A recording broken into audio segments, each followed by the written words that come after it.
Heya and welcome to Neverwinter with Aragon. So, with the combat changes just released on the live server, there's been a whole load of chaos.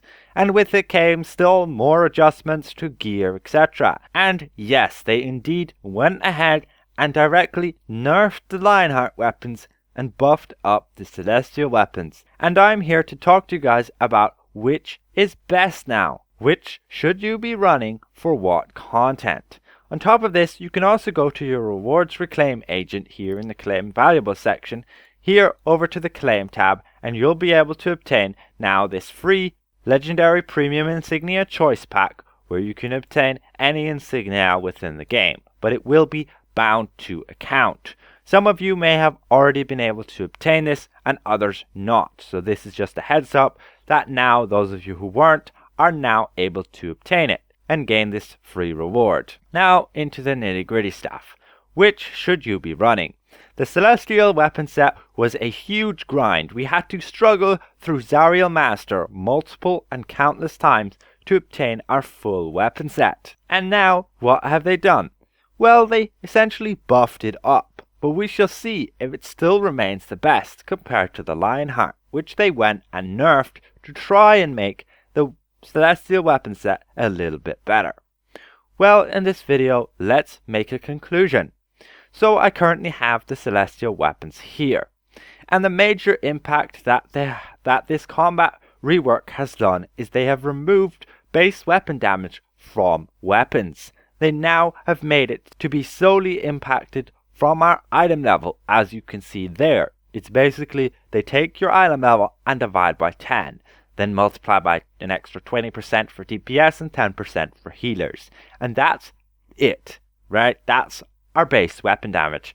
No longer do our weapons impact it. So how useful are now our weapons? Well, the only thing that makes them useful is the actual set bonus. The Celestial set bonus is there that you need to cast 5 encounter powers or daily powers and gain those stacks of Divine Charge. And you need 5 of those stacks to gain your Divine Fury, and your Divine Fury will last 30 seconds, giving you 7.5% outgoing damage and healing. Now the drawback on this is yes, you need to cast 5 encounters to proc this up to gain that actual buff, meaning you will generally have a 15-second window where you don't have this actual buff. You will start combat, you will cast your 3 encounters, you won't gain the buff. You'll have to wait a maximum of about 15 seconds, I believe that's pretty much the longest cooldown on any DPS character, and then you'll be able to cast all your encounters again and you'll gain this Divine Fury. So, it will be 15 seconds maximum where you don't have this buff. That is every 30 seconds.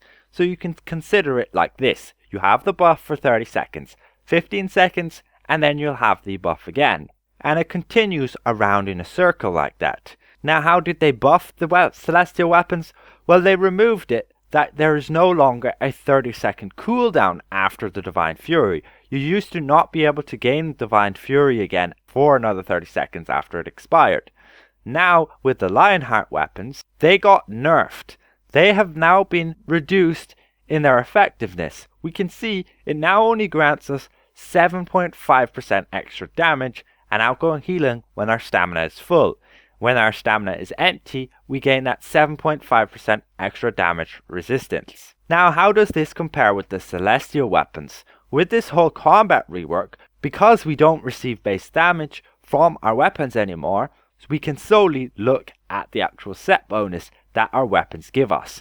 Meaning the Lionheart weapons were a good bit better, giving that 10% outgoing damage and healing, whereas the Celestial were only giving that 7.5% and not all the time like the Lionhearts are. The Lionheart uptime is 100% of the time, as long as you have full stamina. Now the only times you won't have full stamina is when you're dodging out of mechanics or when you block with your shield and take damage upon it, meaning you can easily get away with not using your stamina if you're good and proficient within a trial where you know when mechanics happen and you know where you need to be early. And that way your stamina will never be reduced and you'll 100% all the time have this 7.5%, making the Lionheart weapons better than the Celestial weapons.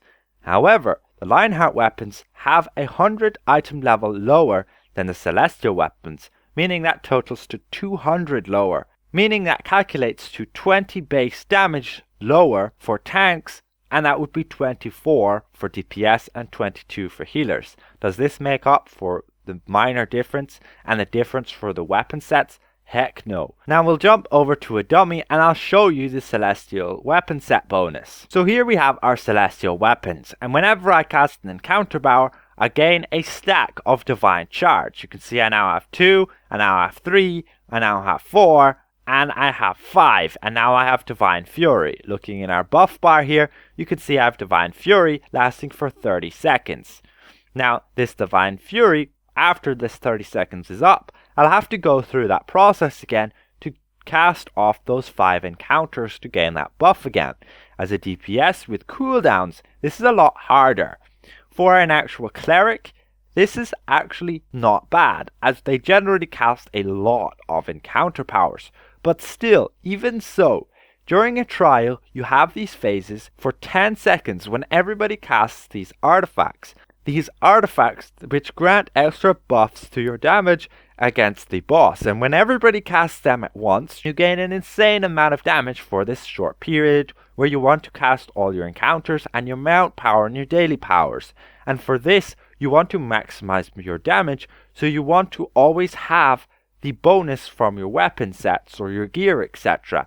And with the Celestial weapons having this 15 second on average of a non-up time, because you still need to gain those stacks, there is a good chance that you might not have this Divine Fury up for the next artifact call. Albeit, of course, you could time this out, but it needs some serious calculations, and then you may gain the best from the Celestial weapons.